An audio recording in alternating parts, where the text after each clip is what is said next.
Hi, this is Will Stewart from OnlineChessLessons.net, and today I'm going to be continuing my coverage of the games history of the ChessTweets community, the ChessTweets experiment. And so this is a game played about a year ago towards the beginning, and it was Olit 3 versus ChessTweets community playing black.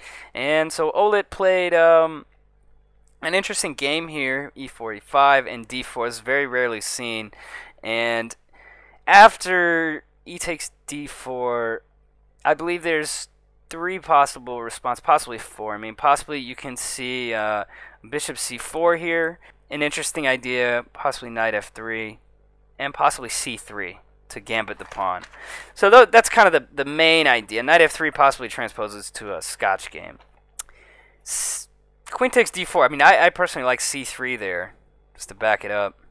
Oh, c3. And after takes, maybe even bishop c4. You know, the idea is if takes here, white is getting some good compensation for the pawns. Sometimes you'll see c2.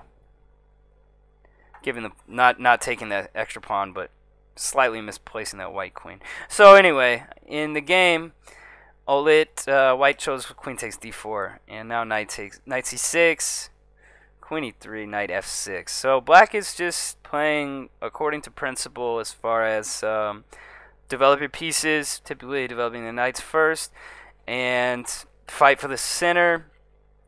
And white's playing kind of weird with these queen moves. His queen is slightly misplaced on e3 and subject to attack. It's definitely subject to attack. So after knight f6, knight c3. But you know, it's a game, and sometimes you want to take your opponent out of book, out of theory, to make them feel a little uncomfortable. So after bishop b4, definitely a good move. Put some pressure on that e4 pawn. Maybe queen e7 to come. Some ideas like that. So after bishop d2, castles. And black had actually set up a little tactic here. So if maybe you saw, for example, knight f3, bishop takes, and possibly knight takes e4. And the idea is simply trying to take advantage of that king still being in the center. And here black is most likely going to have a small advantage. Maybe not too great, but it certainly seems pretty solid. So anyway, you got to be careful, get your king out of the center early. And so after castles by black, white castled. So playing it safe. And now in these opposite side castling positions, they tend to get pretty crazy, and it's kind of you know, just who gets to the opponent's king first is typically going to win. That's usually how it goes. Maybe you can see some play in the center here by black, possibly d5. This is an idea, trying to challenge white's center and take advantage of that misplaced queen on e3. But, you know, castle, rook e8, definitely a good move. I mean, put some pressure here and set up d5. So now bishop c4. Something I just, you know, the first thing that I think of is d5. But it doesn't quite work tactically here. Namely because now this rook opens up. So it just doesn't seem to quite work tactically. But that's the first thing I consider is the most explosive move, is, you know, as a candidate move. I mean, that's what I'm thinking. So d6 was played, and you can't fault that move. d6 seems definitely reasonable. And after d6, taking stock of the position here, you know, let's see what's going on. So white has a couple of choices. He can play f3, g4, and h4. I think that's the plan I like the most. You know, play might continue. I mean, black's got to put some pressure. You know, maybe knight e5, and possibly a5. So maybe this plan is kind of slow with f3, but it still seems to be, my gut feeling is that this is the right way to play.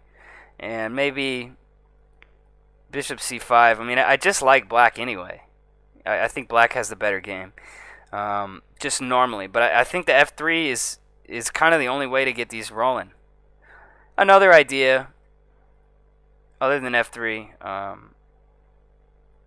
yes, knight f3. I mean, I just think black is already kind of at a disadvantage due to the opening choice, so it's tough to.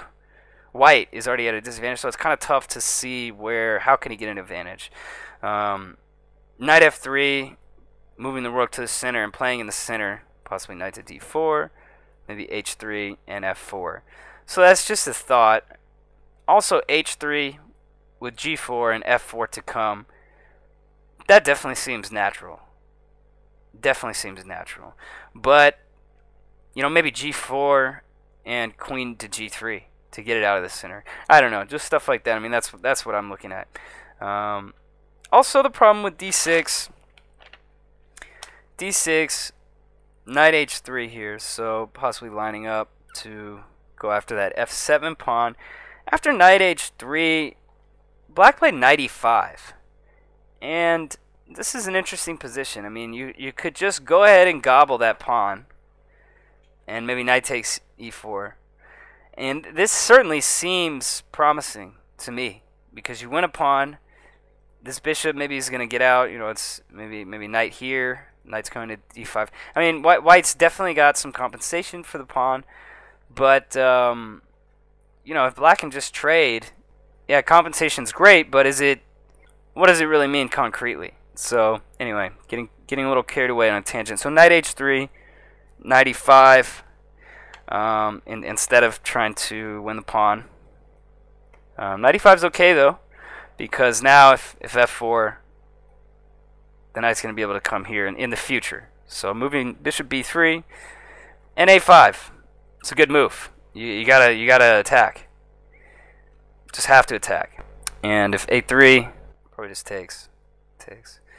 And now that e4 pawn is going to drop again.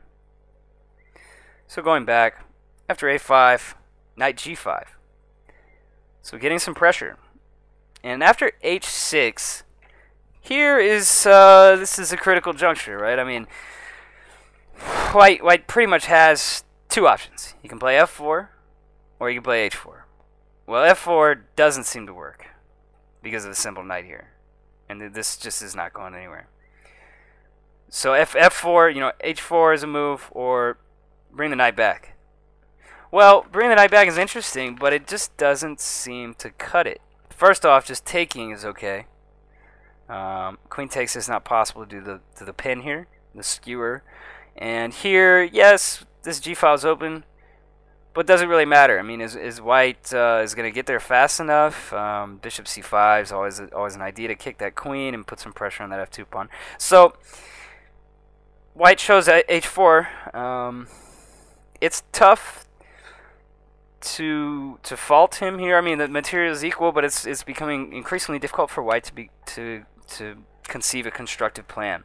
And so h4 is a very common move in all these positions. Open up, you know, especially opposite side castling. Open up that rook, open up the h file, swing it over, and that's all she wrote. Well, not quite, you know, easier said than done here. So bishop takes c3, and this is the beginning of a series of forced moves by white. Bishop takes c3, and now after, you know, I think this is maybe what black missed here. And after h takes g5, h takes g5, and knight takes e4.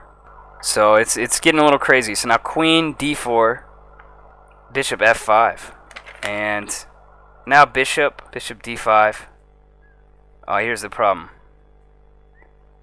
Queen takes c3 was played. Had that written down. So h takes, pawn takes, knight takes e4, and queen d4 here. So let's go back. Why didn't white play bishop takes c3? It seems to me that knight here is the answer, because now it's no longer so easy to switch over.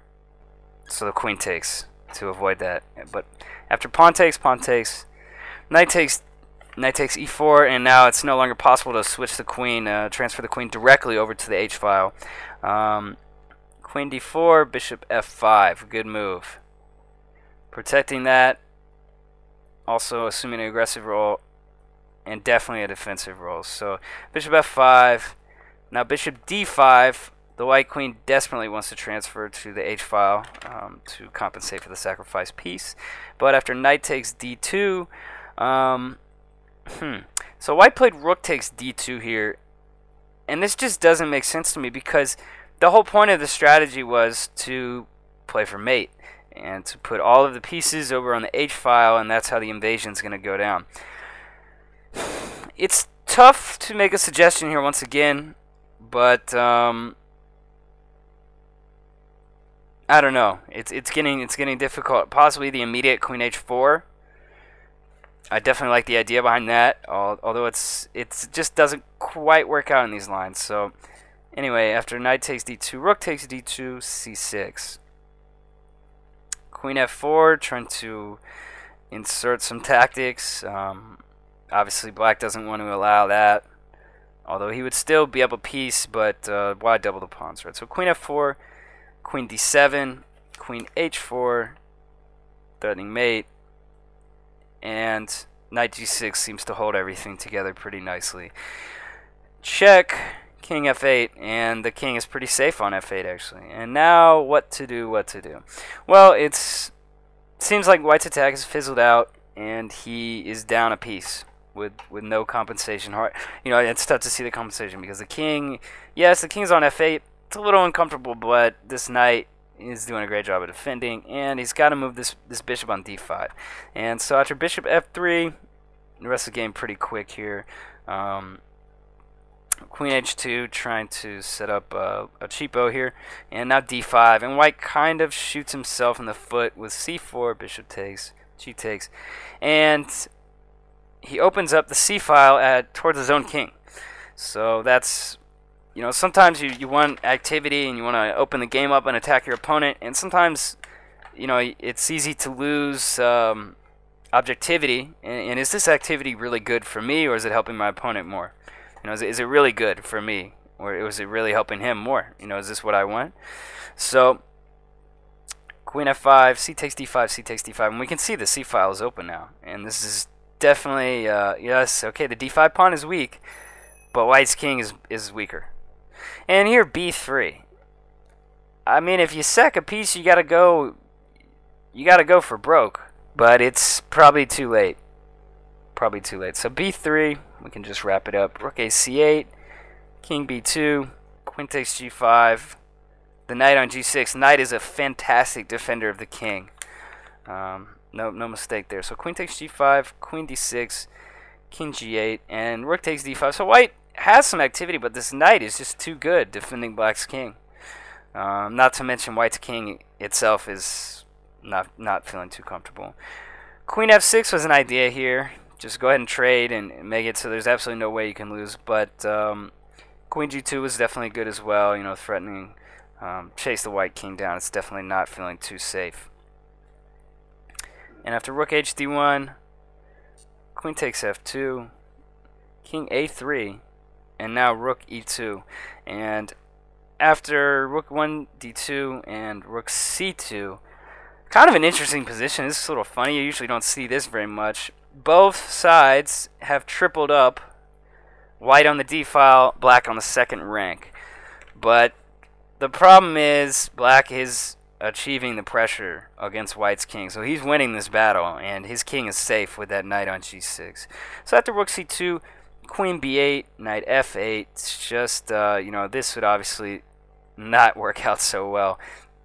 So knight f8, rook takes c2, rook takes c2, and king a4, rook takes, king b5, just running for dear life. And queen e2 check, good check. When you got your opponent's king running, you just want to keep throwing those checks in and chasing him, because you don't want to give him any time to stop. And now after queen a6, nice check. Queen c6, king d4, and rook d2, and that's you know, black is going to be up pretty much a queen as far as material is concerned in the final position. So white decided to resign. So a good game played by the ChessTweets community, playing pretty soundly and adhering to standard principles. White played as an offbeat opening, and sometimes openings are offbeat for a reason. Sometimes they're not mainstream because it's just tough to achieve really good positions out of them. So this is Will Stewart from OnlineChessLessons.net, and thanks for listening.